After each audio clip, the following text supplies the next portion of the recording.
Supreme court के सामने elections की तारीख का मामला है और आज बेंच टूट गया, लेकिन 9 रुकनी टूटने के बाद भी 5 रुकनी बेंच ने अपनी प्रोसीडिंग जारी रखी और चीफ जस्टिस साहब के जो रिमार्क्स हैं उनके मुताबिक कल उनकी कोशिश होगी कि मामला फैसले की तरफ चले जाए, मामले को निपटा दिया जाए।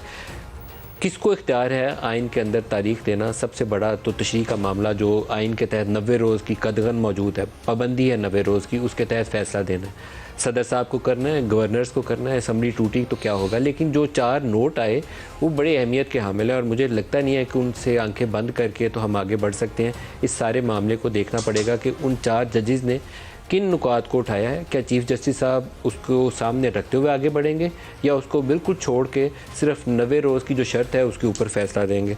जस्टिस जमाल मंदोखेल साहब, इनका जो सबसे पहले तो सवाल उन जजेस के ऊपर ही आ गया था जिसके ऊपर पहले दिन ही शोर मच गया कि 2 जजेस ने सवालात उठा दिए हैं बेंच में मौजूद अपने 2 साथी जजेस पे। फिर सोशल मीडिया के ऊपर बहस भी आई कि पहले दिन जब प्रोसीडिंग्स हुई तो कोर्ट रूम नंबर 1 जब अदालत अपनी प्रोसीडिंग से उठ के जाती है तो अंदर जाके दरवाज़ा भी बंद नहीं होता, तो कौन सी वाज़ेही मैं उसकी तफसील में नहीं जाऊंगा, लेकिन लगा ये कि डिसएग्रीमेंट्स मौजूद थे जो मीडिया वालों की नज़र में आ गए और उसकी रिफ्लेक्शन अदालत के अंदर मौजूद जजेस ने अपने इख्तलाफी नोट की शक्ल में भी रजिस्टर करवा दी। किसी से ढकी छुपी बात नहीं रही। जमाल मंदोखेल साहब ने कहा कि इलेक्शन से मुतल्लिक मामले का मुलाजमत के मामले से कोई ताल्लुक नहीं बनता। ये डोगर साहब जो CCO पे थे उसके मामले के अंदर 2 जजेस केस सुन रहे थे, उन्हीं 2 जजेस ने चीफ जस्टिस को सो मोटो का लिख के भेजा। सबसे बड़ा जो वजह तनाज़ा बनी वो ये बना कि एक पुलिस अफसर का केस सुना जा रहा है और उसी के अंदर सो मोटो आप इलेक्शन की तारीख का लेने जा रहे हैं जो कायनी मामला आपस में बराह रास्त लिंक नहीं था। 3 ऑडियोज़ भी मंजर आम पर आई जिनमें आबिद ज़ुबैरी मुबैना तौर पर साबिक़ वज़ीर आला से बात कर रहे हैं। मुबैना ऑडियोज़ में गुलाम मोहम्मद डोगर के ज़ेर इल्तवा केस की बात हो रही है।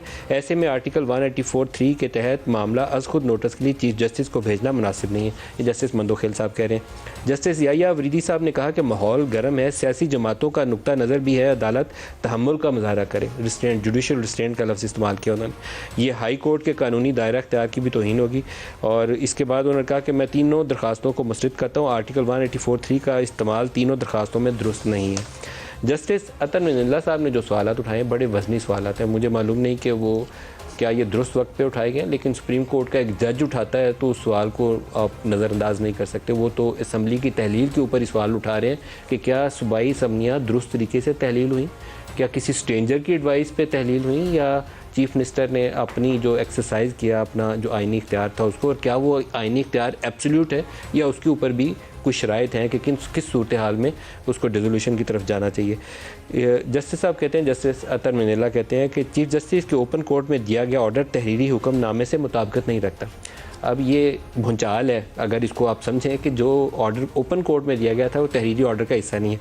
सोशल मीडिया में इसके ऊपर बहुत बहस हुई कि जो चीज़ें कही गई थी वो तहरीरी में नहीं आई, और जस्टिस साहब का आज जो लिखा हुआ नोट हमारे सामने है उसके अंदर ये चीज़ उन्होंने खुद दर्ज कर दी है।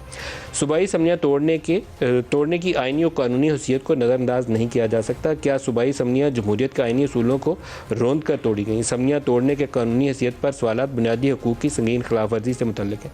चीफ जस्टिस के खुद नोटिस के इख्तियार की आइनी तशरीह भी ज़रूरी होगी। जस्टिस अतर मिनल्ला ये बात कह रहे हैं। इसके बाद हमारे पास आ जाते हैं जस्टिस मंसूर अली शाह, लेकिन इससे पहले 3 सवालात उठाए हैं जस्टिस अतर मिनल्ला ने। मैं उनको हाईलाइट कर दूं कि क्या सूबाई असम्बली तोड़ने की एडवाइस देना वज़ीर आला का हतमी इख्तियार है? क्या वज़ीर आला अपनी आज़ादाना राय पर असम्बली तहलील कर सकता है या किसी की राय पर? अगर असम्बली तोड़ने का इकदाम आइनी तौर पर गलत साबित हो जाता है तो क्या असम्बली बहाल की जा सकती है? ये सवाल बड़ा ख़तरनाक सवाल है। अगर इसके ऊपर सुप्रीम कोर्ट थोड़ा भी गौर करेगी तो मुझे लगता है कि कुछ जवाबात भी आने चाहिए कि क्या चीफ मिनिस्टर ख़ास तौर पर परवेज़ लाई साहब ने अपनी मर्ज़ी से तोड़ी या दबाव के तहत तोड़ी। तो यहाँ से तो वो एक इख्तिलाफ सामने आ जाएगा, क्योंकि चीफ मिनिस्टर साहब जो फॉर्मर चीफ मिनिस्टर हैं परवेज़ लाई, वो ओपनली मीडिया के ऊपर कह चुके हैं कि वो इमरान खान के दबाव की वजह से तोड़ रहे हैं। वो फवाद चौधरी वाले जो जब उनकी गिरफ्तारी हुई तो उन्होंने ये भी कह दिया कि अगर ये महीना पहले पकड़ा जाता तो असम्बलियाँ नहीं थी टूटनी, असम्बलियाँ बच जानी थी। जस्टिस मंसूर अली शाह का इख्तिलाफी नोट जो है उसमें उन्होंने कहा कि बेंच में शामिल फाजिल जज की मुबैना ऑडियो लीक से मुतल्लिक इल्ज़ामात का किसी फोरम पर जवाब नहीं दिया गया। बेंच में 2 सीनियर जज साहिबान को शामिल नहीं किया गया। जस्टिस फाइज जिसके ऊपर बार बार सवाल उठ रहा है, तो 2 सीनियर जजेस को शामिल नहीं किया गया। ऐसे जज जिस पर इल्ज़ाम है इस बेंच में शामिल करना नामुनासिब है।